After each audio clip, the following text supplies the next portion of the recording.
दोस्तों, आज से हजारों साल पहले इंसानों के लिए दुनिया का अंतिम छोर समुद्री किनारे हुआ करते थे।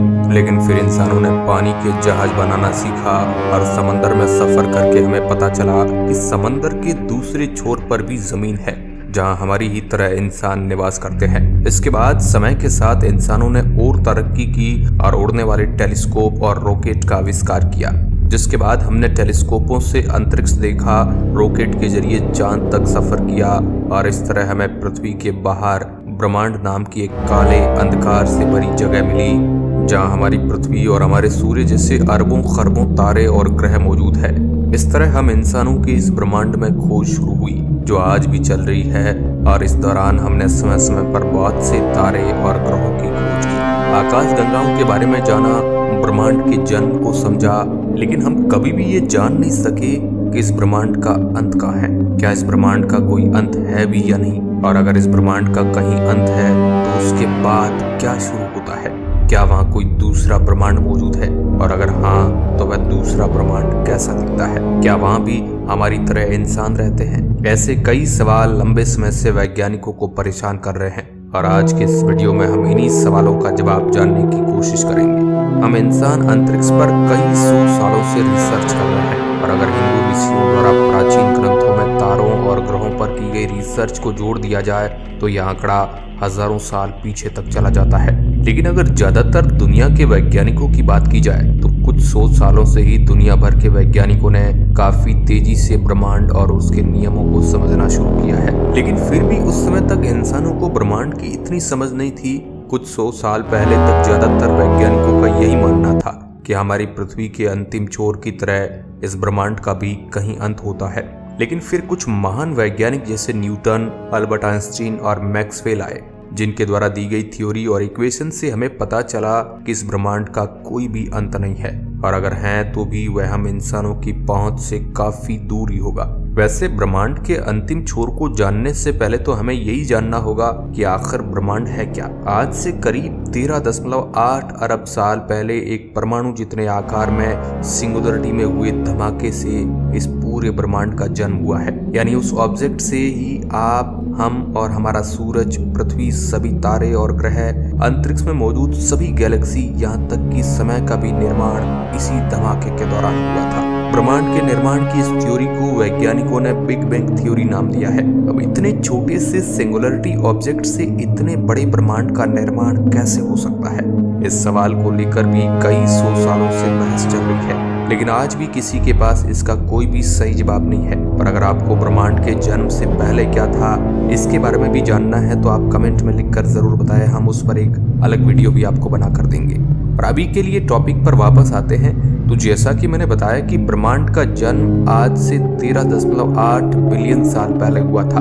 लेकिन अगर इसके आकार की बात की जाए तो उसे अभी तक नापा नहीं गया है, या फिर ये कहूँ कि ब्रह्मांड को नाप पाना संभव ही नहीं है, क्योंकि वैज्ञानिकों की माने तो ब्रह्मांड का आकार अनंत है। हम अभी तक ब्रह्मांड के एक छोटे से हिस्से को ही देख पाए हैं जो 93 अरब लाइट ईयर में फैला है। वैज्ञानिकों ने सही से जानने के लिए यह ब्रह्मांड कितना बड़ा है उसे नासा के वैज्ञानिकों ने एक तस्वीर के माध्यम से बताया है। ये तस्वीर जो भी आप देख पा रहे हैं यह वह ब्रह्मांड है जिसे आज तक हम देख पाए हैं। इस एक तस्वीर को बनाने में दुनिया भर के कई telescope, radio telescope, radar, space telescope की मदद ली गई। ये ब्रह्मांड का वह हिस्सा है जहां से लाइट पृथ्वी तक पहुंच पाती है। इंसानों ने ब्रह्मांड के इस हिस्से को ऑब्जर्वेबल यूनिवर्स का नाम दिया है, यानी एक ऐसा यूनिवर्स जिसे हम इंसान ऑब्जर्व कर सकते हैं।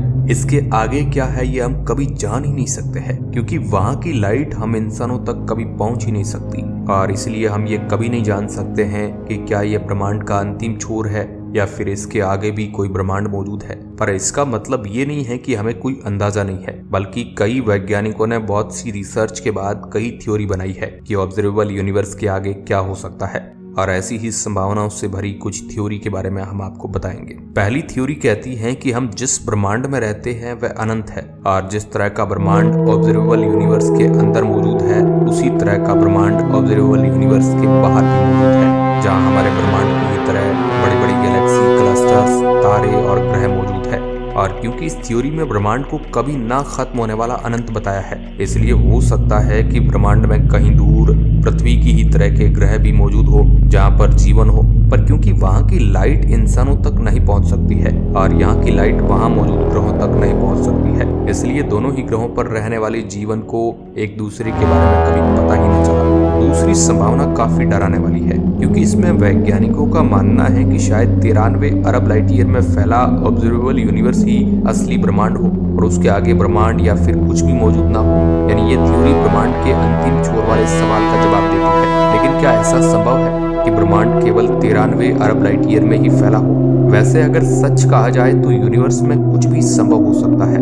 इंसानों की यूनिवर्स के बारे में समझ अभी ना के बराबर है। यानी जिस तरह हमारी पृथ्वी और हमारे सोलर सिस्टम का अंतिम छोर है, हो सकता है उसी तरह हमारे ब्रह्मांड का भी एक अंत हो जो ऑब्जर्वेबल यूनिवर्स की आखिरी बाउंड्री हो। तीसरी थ्योरी को वैज्ञानिक बिग बबल थ्योरी भी कहते हैं। इस थ्योरी का कहना है कि ब्रह्मांड का भी अंतिम छोर होता है और हमारे ब्रह्मांड का भी एक अंतिम छोर है और उसके बाद बहुत से बबल्स ब्रह्मांड की शुरुआत होती है जहां अनंत ब्रह्मांड मौजूद है और ये सभी ब्रह्मांड एक दूसरे से काफी पास भी मौजूद है, इसलिए इनकी ग्रेविटी का असर भी एक दूसरे पर होता है।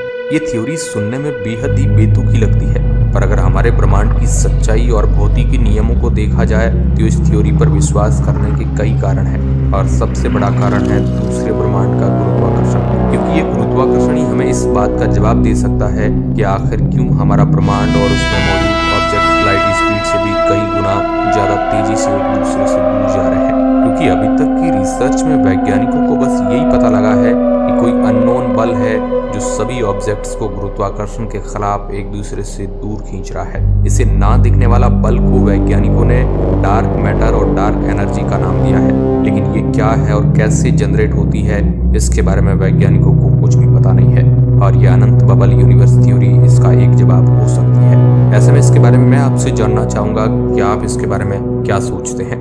इसके बाद हम आते हैं अपनी फोर्थ थ्योरी पर और ये थ्योरी मुझे भी काफी पसंद है क्योंकि इसमें एंटी मैटर के बारे में बात होती है। इस थ्योरी को एंटी मैटर यूनिवर्स के नाम से भी जाना जाता है। इस थ्योरी का कहना है कि जब ब्रह्मांड का जन्म हुआ तो बिग बैंग एक्सप्लोजन में दो तरह के ब्रह्मांड का जन्म हुआ और ये दोनों ही ब्रह्मांड अलग अलग दिशा में फैलना शुरू हो गए। इनमें से एक ब्रह्मांड मैटर का बना था और दूसरा ब्रह्मांड एंटी मैटर का बना था और ये दोनों ही ब्रह्मांड बिग बैंग बिंदु से शुरू होकर फैलते चले जाते हैं। वैज्ञानिकों का तो ये भी मानना है कि ये दूसरा एंटी मैटर ब्रह्मांड बिल्कुल हमारे ब्रह्मांड की ही तरह होगा, जहाँ मिल्की वे गैलेक्सी की तरह सेम गैलेक्सी होगी, हमारे सौरमंडल की तरह एक सौरमंडल भी होगा और एक ग्रह पृथ्वी भी होगा।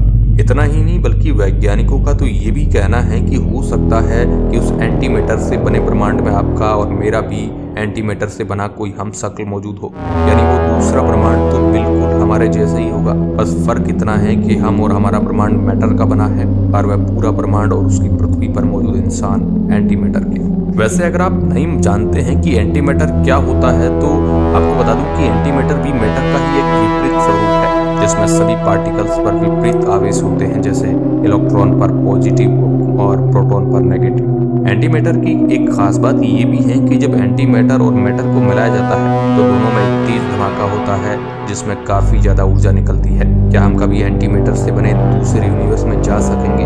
पहले तो आपको बता दूं कि ये बस एक थ्योरी है और अगर सच में इस तरह का कोई ब्रह्मांड मौजूद भी है और वो एंटी मैटर से बना है तो हमारे लिए ये अच्छा होगा कि हम उससे दूर ही रहे, क्योंकि जैसा कि मैंने बताया कि एंटी मैटर और मैटर आपस में मिलकर एक तेज धमाका उत्पन्न करते हैं और आप और मैं आप सभी मैटर से बने हैं। यानी अगर हम किसी दूसरे उस एंटी मैटर से बने यूनिवर्स में पहुंचते हैं तो कुछ भी छूने से एक तेज धमाका होगा और हमारी मौत हो जाएगी। पर पहली और सबसे जरूरी बात तो ये है कि अगर एंटी मैटर से बना हुआ ब्रह्मांड सच में मौजूद है तो उस तक पहुंचने के लिए हमें सबसे पहले बिग बैंग के बिंदु पर जाना होगा, या फिर कहूँ कि उस बिंदु पर जहां से आज से 13.8 बिलियन साल पहले ब्रह्मांड के जन्म की शुरुआत हुई, क्योंकि उसी को पार करके दूसरी ओर जाने पर हमें वह एंटी मैटर से बना ब्रह्मांड मिलेगा।